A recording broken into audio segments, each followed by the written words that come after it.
Tapi di bawah enggak juga. Tapi situ loh.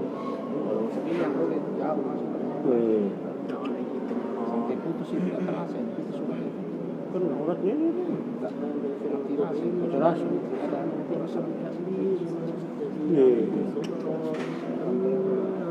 Betul. Tinggal dia laju ni tak besar.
Banyak orang bangga dengan pramukanya.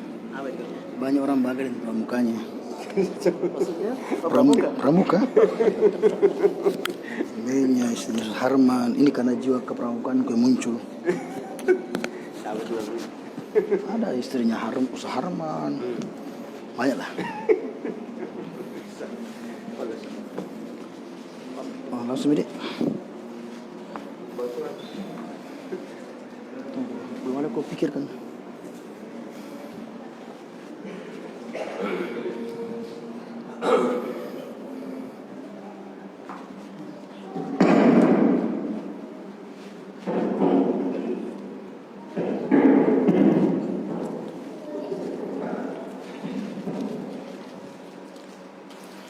Bismillahirrahmanirrahim. Assalamualaikum warahmatullahi wabarakatuh.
Alhamdulillahilladzi wa'ada man ata'ahu bina'imil jinan wa tawa'ada man asahu bi jahimin niran.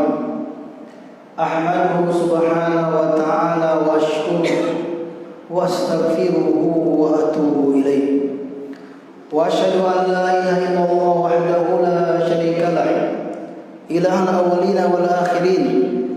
Wa asyhadu anna Muhammadan 'abduhu wa rasuluh alladzi ballagha ar-risalata wa adda al-amanata wa nasaha al-ummah wa jahada fi sabilihi haqqa jihadihi hatta atahu al-yaqin. Wa salawatu rabbi wa salamuhu wa barakatuh ala nabiyina wa habibina wa qudwatina Muhammad ibn Abdullah wa ala alihi wa sahbihi ajma'in. Fa inna rabbana tabaraka wa ta'ala yaqulu fi muhkami tanzilihi ya ayyuhalladzina amanu taqullaha haqqa tuqatih wa la tamutunna illa wa antum muslimun. Amma ba'd. Masyaallah muslimin, hadirin jamaah sidang Jumat yang semoga saja senantiasa dimuliakan, dirahmati dan dalam perlindungan Allah Jalla Jalaluhu. Sebuah perintah besar di dalam agama, dan bahkan ia menjadi intisari yang sesungguhnya adalah bagaimana seorang hamba Allah ketika telah mendapatkan hidayah berjuang untuk menjaganya agar tetap berada di atas rel. Itulah yang disebut dengan al-istiqamah. Rasulullah sallallahu alaihi wasallam memberikan wasiat kepada seseorang dengan mengatakan kepada dirinya, "Qul amantu billahi tsumastaqim." Katakanlah, wahai saudaraku, aku beriman kepada Allah, kemudian istiqamah di atas keimanan tersebut. Allah Subhanahu wa taala mengatakan, "Wala tamutunna illa wa antum muslimun."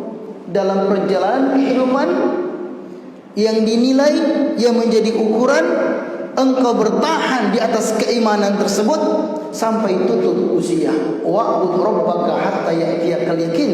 Sembahlah Rabbmu sampai kapan? Sampai datang kepadamu al-yaqin, sesuatu yang pasti, yang diyakini, yaitu kematian. Bahkan ketika seorang hamba mendapatkan taufik oleh Allah Subhanahu wa taala ketika berduduk dengan ilmu, giat dalam beribadah kepada Allah Subhanahu wa taala, aktif di dalam berbagai macam kegiatan dakwah dan perbaikan umat, dan itu dilakukan ketika masih muda, itu adalah hal yang mantap, hal yang baik.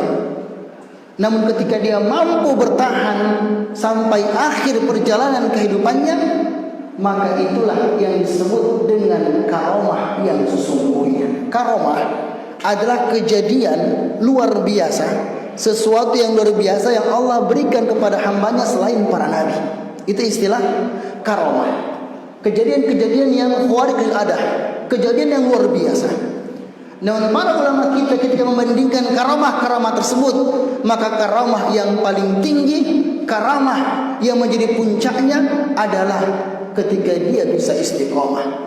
Kata Syekhul Islam Ibnu Taimiyah rahimahullahu taala yang diikuti oleh muridnya Ibnu Qayyim dalam kitab Madarijus Salikin, menyebutkan ghayatul karamah au a'zamu karamah luzumul istiqamah. Puncak dari karamah itu atau karamah yang paling tinggi adalah istiqomah di jalan Allah Subhanahu wa taala. Masyaallah muslimin yang dimuliakan Allah Subhanahu wa taala. Namun secara fakta tidak semua orang bisa istiqomah. Di sana kita mendapatkan ada orang-orang yang secara track record kehidupannya adalah orang-orang yang baik, adalah orang-orang yang ikhlas. Jangan mengatakan juga, oh ternyata tersingkap apa yang dilakukan selama ini. Tidak juga. Ada orang yang memang pada awalnya dia dekat dengan Allah, dia giat beribadah kepada Allah Subhanahu wa taala, sangat mencintai agamanya. Tetapi takluk di hadapan fitnah, entah fitnah syubhat ataupun fitnah syahwat. Disyaratkan dalam hadis Nabi sallallahu alaihi wasallam berkenan tentang hal ini. Inna ahadakum, ada kasus di antara kalian, di antara hamba Allah Subhanahu wa taala, la ya'malu bi amali ahli jannah. Kalau mau dia perhatikan lembaran kehidupannya, maka dia memenuhi lembaran kitab kehidupan dengan perbuatannya penduduk surga.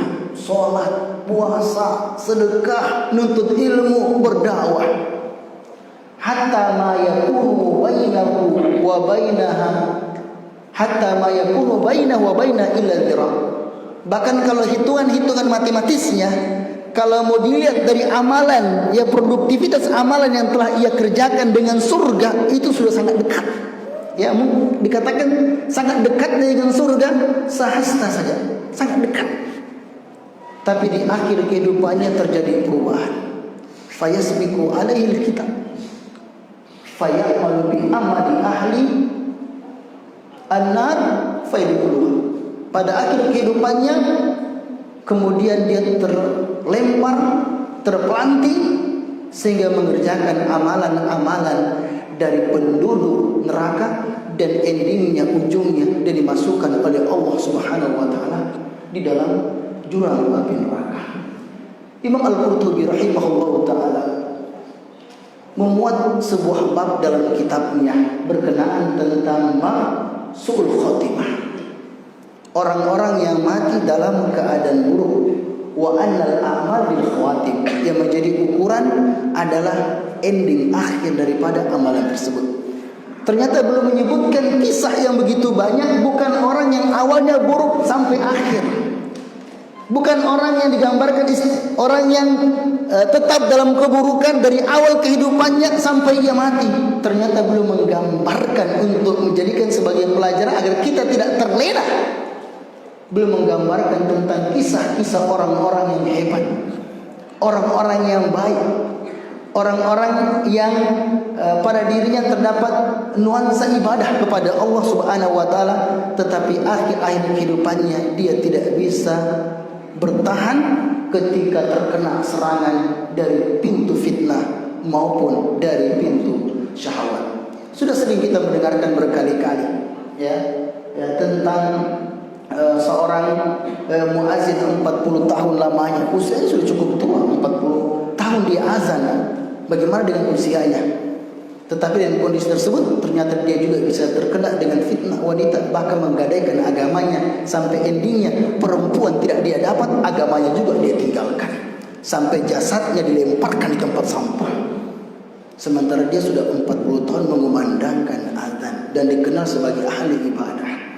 Dulu ya ada di kalangan Bani Israel, bahkan berabad 3 abad lamanya dia dekat dengan Allah. Ya, kalau mau dilihat hampir sempurna amalan-amalannya adalah amalan kebaikan, tetapi ujungnya juga dia terkena fitnah dan akhirnya mati dalam keadaan sujud kepada syaitan.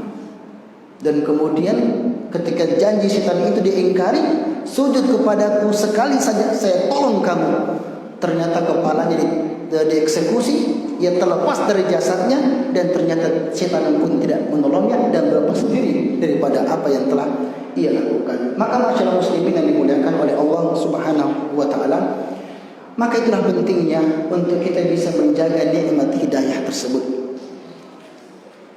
Dan menjaganya tentu membutuhkan berbagai macam upaya, ikhtiar dan juga perjuangan.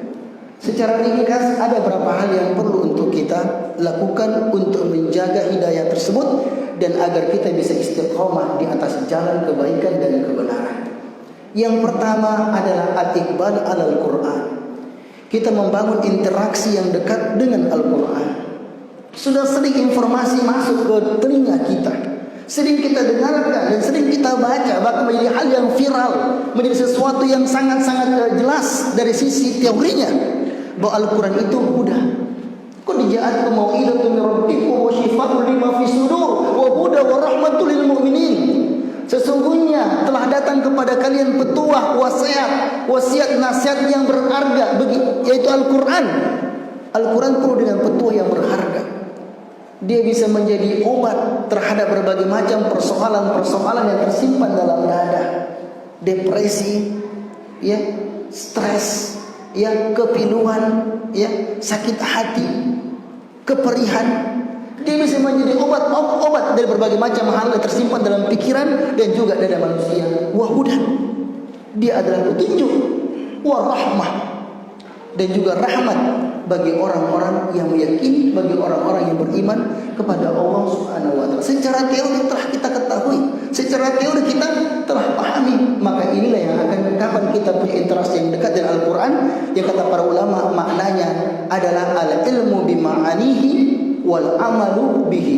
Kita memahami maknanya, berusaha untuk menyingkap makna yang terkandung dalam Al-Quran, dan yang paling penting adalah bagaimana bisa menerjemahkan di dalam kehidupan.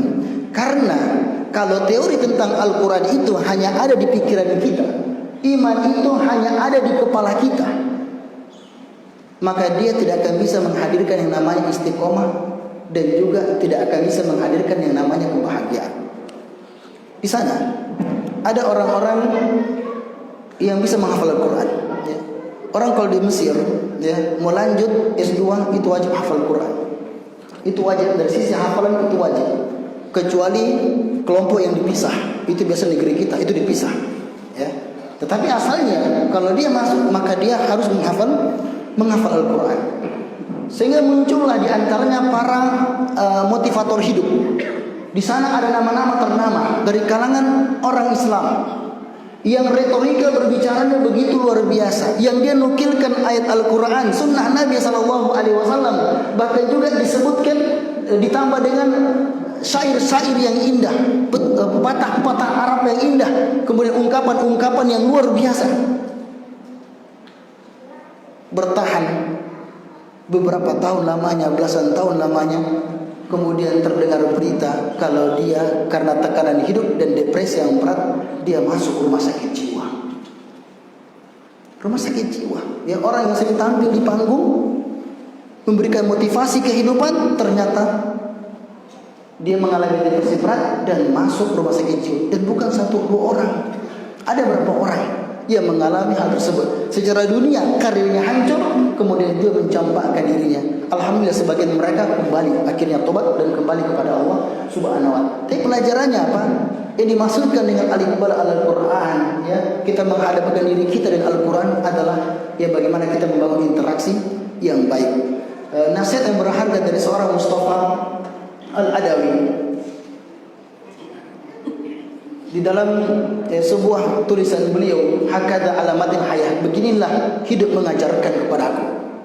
Ketika beliau berbicara tentang Al-Quran, beliau mengatakan, saya tidak mendapati sesuatu yang paling bisa menjadi nutrisi untuk akal, ruh, paling mampu menjaga fisik dan juga menjamin kebahagiaan, melainkan mata yang senantiasa tertuju kepada Al-Quran. Beliau tidak mengatakan idamatun nazar ila, tapi idamatun nazar fi, yang kesimpulannya adalah interaksinya, pikirannya, benaknya, hatinya, perbuatan senantiasa berkaca dan berkiblat kepada ayat-ayat Allah Subhanahu wa taala. Itulah hikmahnya kenapa Nabi sallallahu alaihi wasallam pada zaman tersebut turun Al-Quran secara berangsur-angsur. Linusabbita bihi fuada, kata Allah Subhanahu wa taala, tujuannya adalah untuk meneguhkanmu, untuk menguatkanmu. Nabi juga pernah bersedih, ya, Nabi juga pernah merasakan kekecewaan, maka turun ayat untuk menghibur Nabi ya sallallahu alaihi wasallam. Ya, kaum muslimin pernah dalam keadaan ketakutan, kemudian datang janji-janji dari Allah Subhanahu wa taala. Maknanya apa? Banyak-banyak mendekat dengan Al-Quran, kita membacanya, kita merenunginya, kemudian berupaya untuk bagaimana mengamalkannya secara baik di dalam kehidupan kita. Kapan kita bisa amalkan, maka kebahagiaan itu akan dekat di dalam jiwa kita. Kemudian yang lainnya adalah al-iltihaq bis-shalihin. Penting untuk kita mendekat dengan orang-orang soleh. Dan bukan dikatakan dekat mencari orang soleh cuma 1, 2, 3 orang, tidak. Semakin banyak kawannya orang-orang yang beriman, artinya orang-orang dekatnya, kalau interaksi pasti sama siapa saja, itu merupakan sebuah keniscayaan. Tetapi orang-orang dekatnya, bitonahnya, orang-orang yang senantiasa dekat dengannya, yang memberikan pengaruh, yang memberikan masukan, yang ia dengarkan, maka wajib daripada orang-orang yang beriman yang dekat dengan Allah. Maka dia mengatakan al-mar'u ala dini khalili. Kalau mau lihat fulan itu apakah dia orang baik atau tidak, lihat sekelilingnya. Jangan pernah mengatakan saya itu seperti ikan dalam lautan. Ya, walaupun laut itu dia asin, tapi tidak akan bisa mempengaruhi. Beda ikan dengan manusia. Beda ikan dengan manusia. Karena manusia itu dia bisa mewarnai atau diwarnai. Dia bisa mempengaruhi dan dia dipengaruhi. Tidak ada orang yang bisa bertegak sepanjang waktu. Maka dalam disebut Hanif. Hanif itu bukan dikatakan lurus. Ulama mengatakan Hanif itu ada kecenderungan, lebih banyak kecenderungannya kepada kebaikan. Maka dia butuh yang namanya yang orang saleh, karena orang saleh itu akan menguatkannya. Ibnu Qayyim al-Jauziyah, ulama besar, ternyata juga pernah merasakan kegalauan. Ia mengatakan kami ini ketika pikiran kami lagi bimbang, pikiran kami kacau, maka kami datang kepada guru kami Syekhul Islam Ibnu Taimiyah rahimahullah, yang sekejar melihat wajah beliau, maka pikiran yang kacau itu serta-merta lenyap dan hilang. Dan ketika kami mendengarkan nasihatnya, maka menambah saldo atau kekuatan iman kami kepada Allah Subhanahu wa taala. Maka perlu banyak ya kita berinteraksi dengan orang-orang yang beriman, entah dari kalangan alim, orang ahli ibadah, atau yang selainnya, selama mereka dekat dengan Allah Subhanahu wa taala. Karena dalam sejarahnya kita mendapatkan ada orang-orang hebat yang bisa istiqomah dalam kebenaran, ternyata karena nasihat orang kecil tetapi mukmin. Kita ingat ketika kisahnya Imam Ahmad rahimahullah ta'ala ketika mendapatkan teror oleh Ma'mun karena dia mewajibkan madhab keagamaan bahwasanya Al-Quran itu adalah makhluk. Dan sebagian ulama ya beragam karena tergantung dengan keamanan. Ya, sebagian di antara mereka tidak pernah berbicara tentang masalah itu. Cukup diyakini tapi tidak perlu ngomong. Mungkin kayak sebagian ya di sejumlah negara ya dia memilih cara untuk diam. Ada yang tauriah, ditanya apakah Al-Quran itu makhluk? Maka dia mengatakan iya, Al-Quran itu apakah Al-Quran makhluk? Dia mengatakan makhluk, ya, sambil menunjuk ke tangannya. Ya, dia tidak mengatakan Al-Quran, sambil menunjuk kepada maksud tangannya yang makhluk. Sampai melakukan hal-hal yang buruk. Ada yang coba terang-terangan langsung ditebas lehernya. Kemudian dia mendapatkan tekanan sambil diborgol, diikat dan dikatakan kepadanya, kalau kau tidak mau mengatakan Al-Quran itu makhluk, maka saya akan menghukummu yang belum pernah saya lakukan sebelumnya. Dalam keadaan lelah ia digiring. Ya, ketika di tengah padang pasir dia bertemu dengan seseorang dan mengatakan kepadanya, apakah engkau Imam Ahmad? Iya. Ma alaika tamut habuna wa tadkhul jannah fa inna laysa bainaka wa bainal jannati illa al-maut. Apa sih susahnya kalau engkau mati saat ini? Dalam kasus ini kamu mati. Apa susahnya? Apa beratnya? Karena tidak ada yang menghalangi dirimu dengan surga Allah melainkan kematian. Nampaknya sederhana banget dia ngomong kayak begitu, tapi serius. Ada Imam Ahmad, dia menyampaikan kepada siapa? Permohonan dari rakyat kepada imamnya. Karena kalau dia menyampaikan hal yang berbeda, maka akan terjadi goncang fitnah di tengah masyarakat. Karena masyarakat hanya mendengarkan perkataan alim. Maka akhirnya ia bisa istiqomah depan makmun dengan mengatakan bahwasanya Al-Quran itu adalah kitab Allah, adalah firman Allah dan bukan makhluk. Kemudian diceritakan di antara faktor yang paling memotivasi saya, menguatkan saya untuk bisa menyatakan hal itu adalah nasihat yang saya dapatkan di tengah jalan oleh seseorang yang dikatakan hanya orang yang suka meminta wall, ya pekerjaannya sederhana, ya bukan seorang alim, bukan seorang ulama, tetapi itu yang bisa membantunya untuk bagaimana istiqomah ya dekat ya dengan Allah Subhanahu wa taala. Maka banyak-banyak kita berteman ya dengan orang-orang soleh, ada komunitas ya dengan orang-orang yang beribadah kepada Allah Subhanahu wa taala dan dekat dengan mereka dan bersabar. Mungkin ada kekurangan-kekurangan ya. Mungkin orang soleh itu ya ada hal-hal yang tidak mengenakan.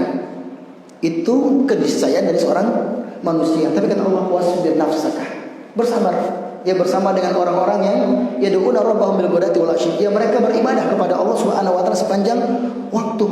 Dan jangan karena ada clash, ada hal yang tidak menyenangkan, ada kekurangan sedikit atau ada jatah yang tidak ia dapatkan, wala ta'du innaka anhum turidu zinatal hayatid dunya.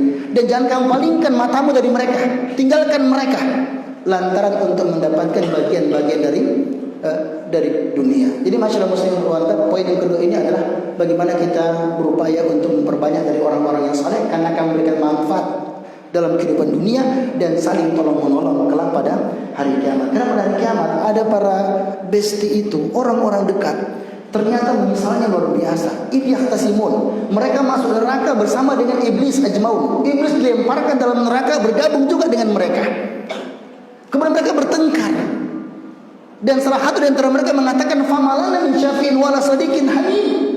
Faktanya sekarang kami masuk neraka dan tidak ada yang berikan pertolongan. Bahkan yang sangat mengecewakan, wala sadiqin hamim, bahkan teman dekat pun tidak ada yang berikan bantuan pada saat ini. Di dunia sering bantu, kalau saya punya masalah, ternyata di akhirat maka tidak ada teman dekatku yang mampu untuk menolong. Karena semua telah dihukum oleh Allah Subhanahu wa ta'ala. Tapi ternyata kalau orang-orang soleh, dia bisa bantu kita. Ini disebutkan dalam hadis Nabi SAW, ada orang dimasukkan ke dalam surga. Kemudian dia mengatakan, aina zamili, di mana temanku? Dikatakan buah finnar, diazab. Sementara diazab, disikat neraka. Maka kemudian ia memberikan syafaat ya kepada saudaranya, ya, yang berjuang bersama tapi level imannya di bawahnya, yang kemudian dikeluarkan dari neraka Allah Subhanahu wa ta'ala. Maka nikmat ya berteman ya dengan orang-orang baik yang perlu untuk ya kita jaga, karena dia ya berpengaruh dengan kualitas dan bobot keimanan kita ya kepada Allah Subhanahu wa ta'ala. Barakallahu lakum fil Qur'anil azim wa nafa'ani wa iyyakum bima fihi min ayatil dzikril hakim wa taqabbalallahu minna minkum tilawatahu innahu huwas samiul alim.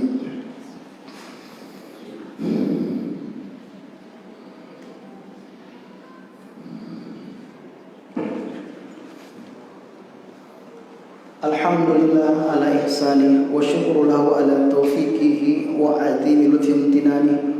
Wassalatu wassalamu ala nabiyina wa habibina Muhammad ibn Abdullah wa ala alihi wa sahbihi ajma'ina wa ba'd. Di antara faktor yang bisa membuat kita istiqomah adalah al-ilhah bid-du'a, memperbanyak berdoa kepada Allah Subhanahu wa taala agar senantiasa mendapatkan perlindungan dan bisa senantiasa di dalam hidayah tersebut. Nabi SAW mengajarkan kita banyak doa. Bahkan kalau kita baca dalam Al-Quran, para nabi mereka berdoa kepada Allah Subhanahu wa ta'ala. Dalam berbagai momen kesempatan mereka berdoa kepada Allah untuk diberikan pertolongan. Berdoa agar mereka bisa tegak di atas kebenaran. Dan Nabi SAW mengajarkan sejumlah doa. Di antara doa yang sangat masyhur, ketika Nabi mengatakan di antara doa yang perlu untuk kita baca, ya muqallibal qulub tsabbit qalbi ala dinik. Wahai zat yang membolak-balikan hati manusia. Al-qalb itu linqilabi. Disebut hati itu karena dia mudah berbalik. Dia bisa berubah. Perasa apapun selama dia menempati hati, ada kemungkinan untuk mengalami perubahan. Cinta jadi benci, perasaan kuat menjadi lemah dan lain sebagainya. Itu yang bisa rentan mengalami yang perubahan. Maka untuk menjaganya adalah dengan doa. Ya muqallibal qulub tsabbit qalbi ala dinik. Wahai zat yang membolak-balikkan hati, maka tetapkanlah hati ini di atas agamamu. Ya musarriful qulub, wahai zat yang menggerak-gerakkan, ya, yang memalingkan hati manusia, sarif qalbi ala ta'atik. Maka palingkan dan tetapkanlah hati ini di dalam ketaatan kepadamu. Maka ini menjadi hal yang sangat penting untuk kita lakukan, berdoa kepada Allah Subhanahu wa taala untuk senantiasa bisa memberikan petunjuk, hidayah, penjagaan sehingga kita terhindar dari berbagai macam propaganda jahat sehingga terjatuh pada fitnah syubhat maupun pada fitnah syahwat. Dan yang terakhir, bekerja dan beramal. Karena iman itu dalam akidah Ahlussunnah wal Jamaah dia punya kaitan erat dengan yang namanya amalan.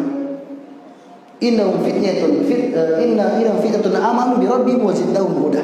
Sesungguhnya mereka adalah orang-orang yang beriman karena amal mereka kami tambah keimanan mereka kepada Allah Subhanahu wa taala. Agar iman kita bisa terupgrade, maka banyak-banyak beribadah dan terus beribadah dan bukan angin-anginan. Maka hikmahnya dia mengatakan ahabal a'mal ilallah adwamuha wa inqal. Amalan yang paling baik dicintai oleh Allah walaupun dia secara frekuensi tidak banyak tetapi senantiasa ia lakukan. Maka mesti kita punya amalan-amalan yang perlu kita jaga. Yang kata para ulama kita, ada orang yang amalannya cuma sebentar. Kadang rajin ke masjid 3 hari karena punya masalah. Rajin ke masjid tiba-tiba hilang lagi. Ada orang yang lagi datang dalam tanda petik baiknya, banyak bersedekah, banyak sholat, tetapi kemudian dia menyingkir. Itu namanya ibadah ala taraf, karena ada keinginan, ada problem. Setelah selesai problem yang mengelilingi mereka, kemudian mereka meninggalkan Allah Subhanahu wa taala. Maka senantiasa mendekati kepada Allah, jaga batas Allah Subhanahu wa taala, ihfadillah yahfadka, jagalah batas Allah, maka niscaya Allah akan menjaga kita. Dengan dekat dengan Allah, maka insyaallah Allah akan menjaga diri kita dalam kebaikan, ketaatan dan mengampuni dosa-dosa kita, dan akhirnya kita tidak melepaskan dunia ini melainkan dalam keadaan Islam, dalam keadaan beriman dan istiqomah di atas ajaran Allah Subhanahu wa taala, sehingga ketika malaikatul maut itu datang sebagaimana disebutkan oleh Allah, innal ladzina qalu rabbuna Allah tsumma istaqamu tatanazzalu alaihimul malaikatu alla takhafu wa la tahzanu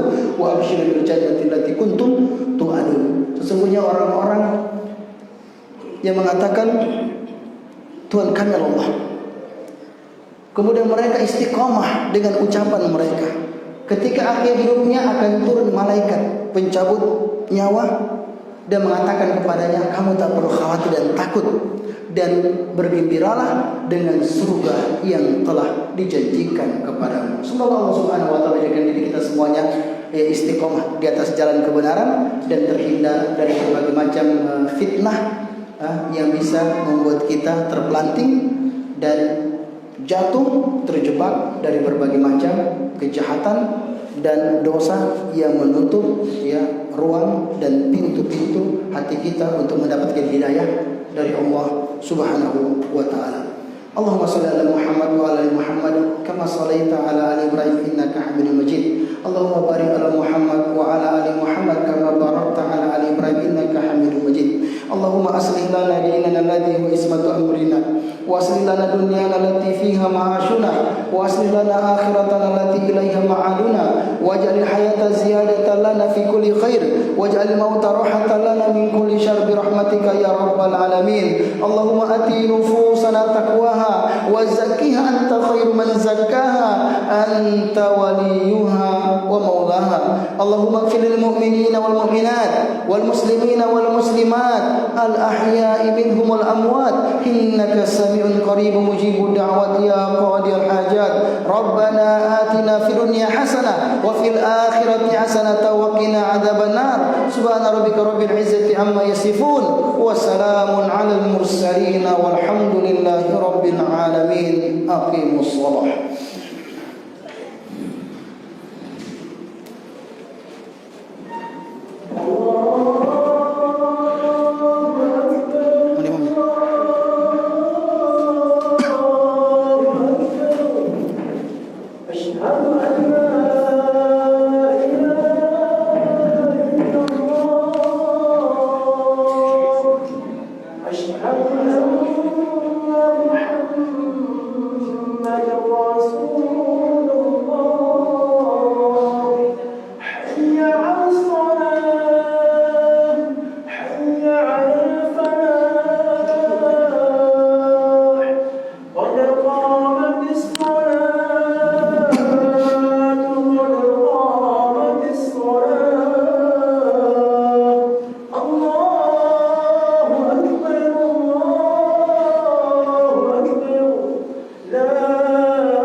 Istawa tadilu sufufakum, lurus dan rapatkan safnya.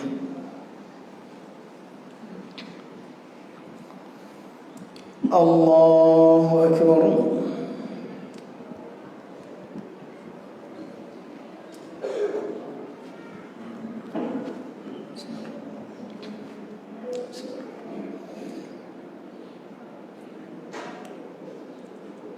Alhamdulillahi Rabbil Alamin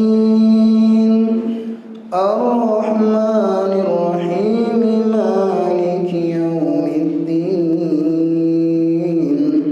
Iyyaka na'budu wa iyyaka nasta'in Ihdinas siratal mustaqim Siratal ladzina غير المغضوب عليهم ولا الضالين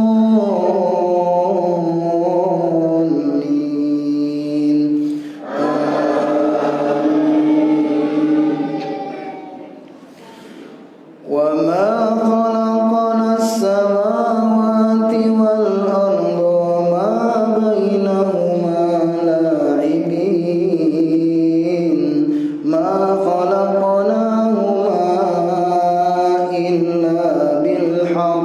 ولكن أكثرهم لا يعلمون إن يوم الفصل ميقاتهم أجمعين يوم لا يغني مولى عن مولى شيئا ولا هم ينصرون إلا من رحم الله إنه العزيز الرحيم إن شجرة الزقوم طعام الأثيم كالمهل يغلي في البطون كغلي الحميم خذوه فاعتلوه إلى سواء الجحيم ثم صبوا فوق رأسه من عذاب الحميم ذق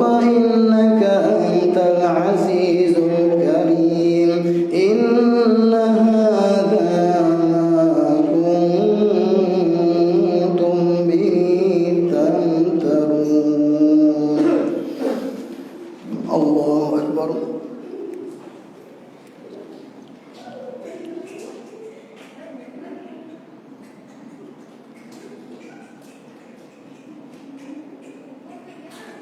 سمع الله لمن حمده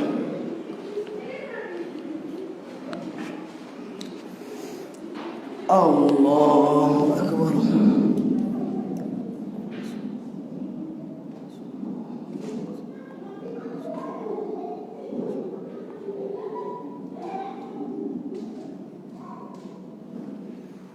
الله أكبر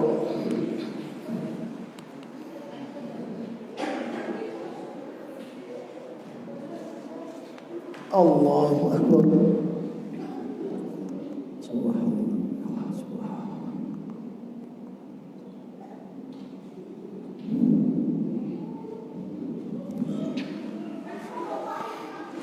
الله أكبر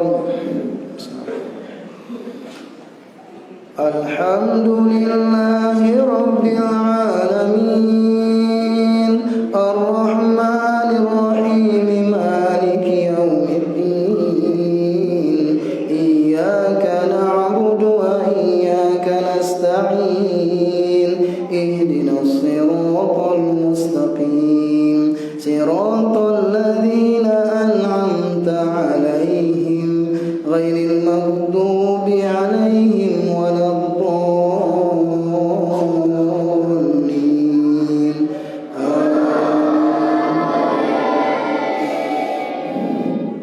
إن المتقين في مقام أمين في جنات وعيون يلبسون من سندس واستبرق متقابلين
Allahu Akbar. Subhanallah.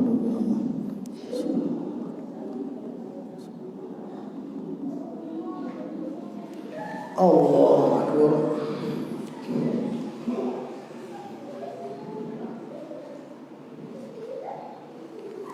Allahu Akbar.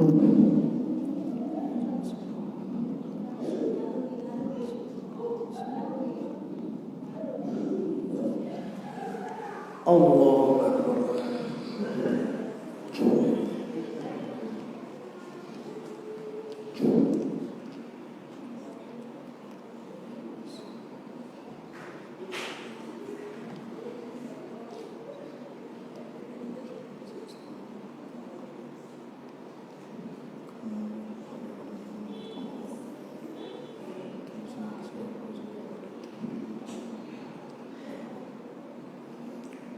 Assalamualaikum warahmatullahi.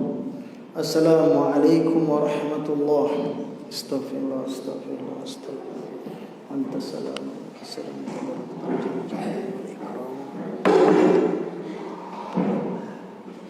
La ilaha illallah.